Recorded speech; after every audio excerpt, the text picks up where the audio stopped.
Hey guys, how's it going? Welcome back to the video. Today we're going to be talking about the best audio purchase we've ever done in our audio journey. No regrets. No regrets. Now, not talking about the review samples and stuff that came into review, because unless you bought it with your own money. So this is strictly with your own money, something that you spent your hard-earned money on. So Tujin, I'm still thinking about mine because there's so much, man. This is a hard one. So I'm still thinking about mine. But while I think about it, why don't you go ahead? Okay, so I guess when it comes down to what I consider the best purchase for like audio is something that I think I'd never sell. Yeah. And for me, that's room treatment. There you go. So I think one of the biggest and best investments I've done was literally putting a carpet on the floor. Okay. And then obviously I didn't just stop there. I got some amazing high quality acoustic panels. He did not stop there. Let me tell you about that, folks. I got some really good acoustic panels from a good friend of mine who labored for a couple days and Tell them a little bit more about that. Well, I'm sure they'll appreciate it. So essentially, I was getting into making my home theater. And of course, there was a lot of echo. I had tiles, and I really wanted to, deaden the room and look at those first reflections and do it right.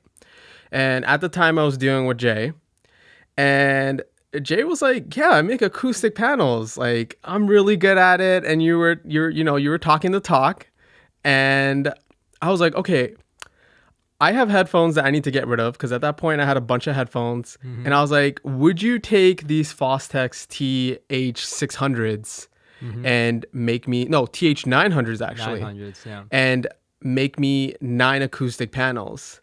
And you were laughing it up and you're like, oh, sweet. I got myself a nice headphone. This is going to be easy. And I remember it took about like a week or two and you're telling me that you ran out of fabric and asking what color I wanted, and I wanted black. I was very specific about having black. And can I tell you something? Finding black fabric when you need it the most is the most, I don't know what it is. Black fabric, how hard can it be? But first of all, it has to be a transparent fabric for acoustic panels. So it can't be just like, black curtain fabric. So that was the first hard part. And then the second hard part was actually going to, Fabric Land and all these places and looking at the cost to build it. And fabric is not cheap. And I'm thinking to myself, why the hell is fabric so expensive, especially black ones? And I was hitting myself. I think at one point I texted you back, right? And I was like, do you want white? Because white I can do a little bit cheaper because the fabric was like half the price on sale for white. Yeah. But black fabric, no, full price. Yeah, I was very adamant on black. Like that's what I envisioned in my room, and that's what I wanted. And eventually, you got the black fabric, and I remember picking it up, and I just saw you in your garage, and very tired and well. Someone's screaming. Yeah, someone's screaming in the back. I don't know if the microphone picked that up, but someone was screaming. Yeah, that was actually very impressive. Oh, there it goes again. Wow, that's impressive. Oh, it's because the window's open. Okay. That is very impressive. That is impressive. Anyways, yeah. So, I was thinking to myself, yeah, that's a pretty good deal. The Fostex headphone, I always wanted to try that. And I was thinking, yeah, that's a good deal. And just, kind of going, yes, I've scored a good deal. The labor was not worth it. And the hard truth to it is that the cost to make it was actually more than if I was just to straight up buy it. So I wanted to shoot myself, but I already started the thing, and I was like 3 acoustic panels in. Like I was thinking of making some, right? But then I saw the videos and how you have to wear like the mask because there's like the Roxol or whatever wool that you use inside is like really bad to breathe. Yeah. And I was like, do I really want to do this? And Jay was super confident, so I was like, you know what? Time to invest in room treatment. And so I went along with it, and I'm really happy that I invested in room treatment. Well, because I made my own before I made yours, right? Yeah. And so I've tested a few different acoustic panels, and I found like the easiest route. The problem was that when I went to find the exact same parts that I used, it wasn't there anymore. Like it was out of stock, and you obviously needed it in a week. I was already making you wait like extra 3-4 days. Yeah. And I'm just like, okay, so I need to get this done. I don't have the parts that I used before. I have to think about the cost. And on top of that, what made it more difficult was this is not like doing it for me, right? It's doing it for someone I'm doing a deal with. So I don't want the deal to go south because I put in the wrong screw or something. It came loose. I don't want that havoc to go on. So And they've been holding up pretty well And I had for what? to How many do- years now? Like I don't know, four, three, yeah. So something like that. I had to do my quality control, right? So yeah, that was that's the thing. You never know until you actually handle the manufacturing side. Yeah. So that's your thing. Yeah, that was definitely mine, and I'm glad like the way you have it with like I don't know what it is, fishing wire or Yeah, something fishing that wire.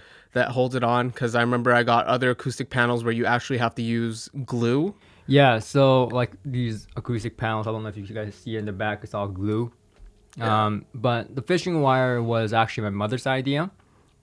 I was thinking of a way to mount it smart, and I was like doing like heavy rope military knots and ties, and my mom was looking at me like that's gonna look really ugly and it's gonna like come down, and I'm just Yeah. like, okay, what other ways is there? And she gave me this thin piece of wire. I'm like, that's not gonna work. Hell no, that's not gonna work. I'm using like heavy gauged wires right now and it's still not working. How's that gonna hold up? Because these acoustic panels are big and heavy. Yeah. And then she's like, well, these are actually very thin pieces of aluminum. I'm just like, huh, it's metal.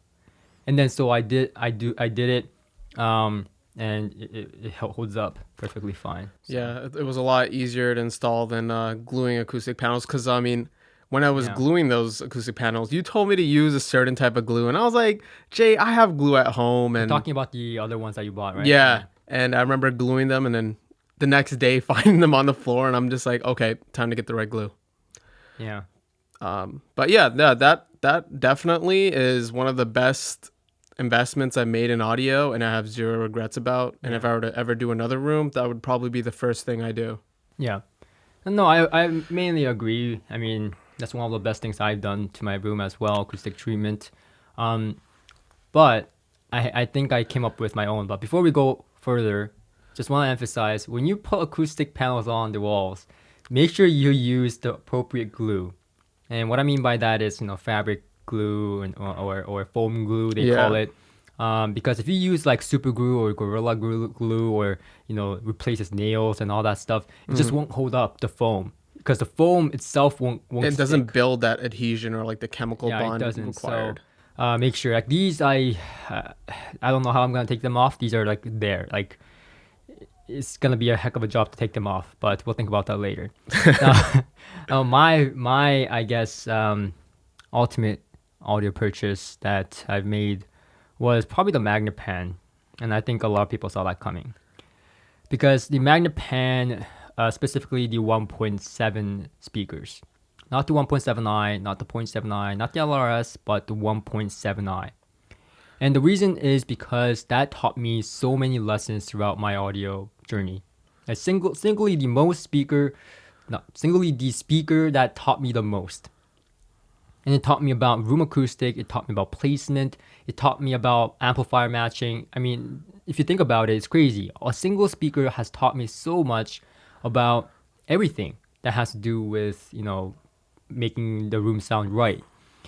And, my first experience was I remember picking up the speakers and somehow, I don't know how, but I fit it into my little, Infinity that I have. And, now I have a Honda, CRV, so it's no brainer. It's very easy. But back then, I don't even know how I fit it. We fit it somehow, drove it to my house. Yeah. And my mom was at the time visiting me, and she was looking at me like, by the way, some people think I live with my mom. I don't live with my mom. I support her, but this is my house. As you can see, like no one's gonna let me do this. Yeah, no mother would This is have like 5 audio rooms in every freaking room. So, but anyways, the point being is she was looking at me like, what are you doing with your life? Like, what is this? What's going on? And we brought it home. I set them up. And it sounded terrible, absolutely freaking batshit terrible. And I was like, what is going on? Like, I was supposed to get this magnificent sound that I got in the store because I heard it at the store first. And even at the guy's place, I obviously demoed it to make sure the speakers are right. And it was running like 1,200 watt monoblock Bryston amplifiers. I don't remember what the models were, but it was a lot of power. And I remember having them hooked up to the Meitner MTR 101s, I think, monoblock amplifiers. I think they're about 200 watts a channel. I could be wrong. And it should have been okay, but it started to clip. And, I couldn't get up to a certain volume. So it was great for most part, but when the demanding stuff came in, it just didn't sound right. So I, went on a journey to change the amplifier that suited the Magnepans and name, Bryston, Macintosh, you name it. I went down the rabbit hole.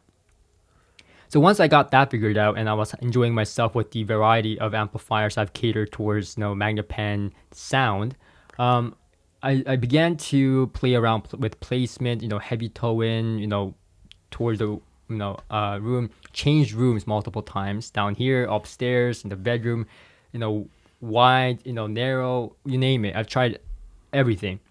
And, it taught me so much. So, and the best part was I paid only $1,000 for a Canadian. And that's like a 3,000 Canadian dollar speaker, something like that. So I mean the 1.7i version is. So yeah, that was a good deal, first of all, and I had so much fun with it, like going through. And I know a lot of people just kind of like not like they don't like going through all these troubleshooting and but I think that's part of the journey. And like that kind of gives you enjoyment. What gave me enjoyment because I went through all these loopholes to make things sound right and then good and then better, and then it's just enlightening to see the same speaker sound so different and scale up to something entirely different than what your first impressions were. That's basically me with like Cafel's 50s. I heard them at your place. I was absolutely blown away, but I tried to cheap out on like the amplifiers and all the components, and I spent like years just, trying different things, trying different amps, different DACs, the electronics, from, the positioning to, setting it up. And then I realized, like I got it to a point where I was like happy, but then I realized maybe this speaker isn't for me. And I think after learning all that, I think that's like I understand myself, like what I want.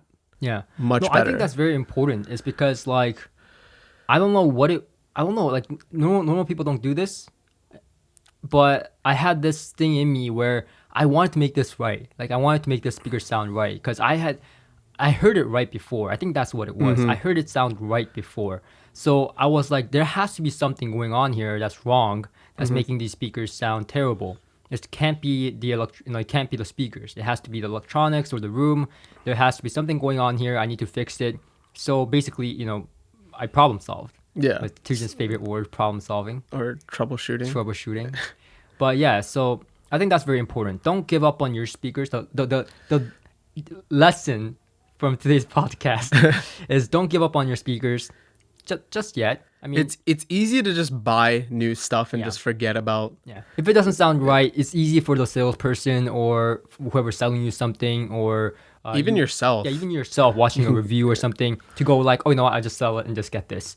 Don't do that. That's a waste of money. And your speakers can, perhaps sound even better than you had ever expected. It's like, how much performance are you leaving on the table by not learn about your electronics first. Learn about your speakers, right? What they're capable of doing, and then go from there. Is what I suggest.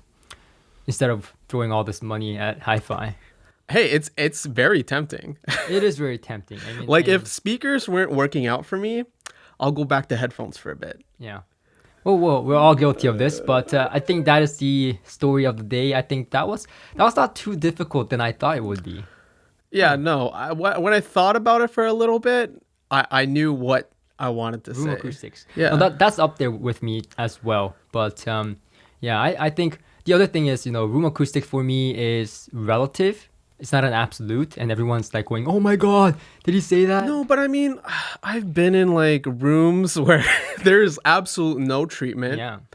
and sometimes the systems sound great. Yeah. So we'll cover that in the next topic Yeah. about room treatment and some of our experiences.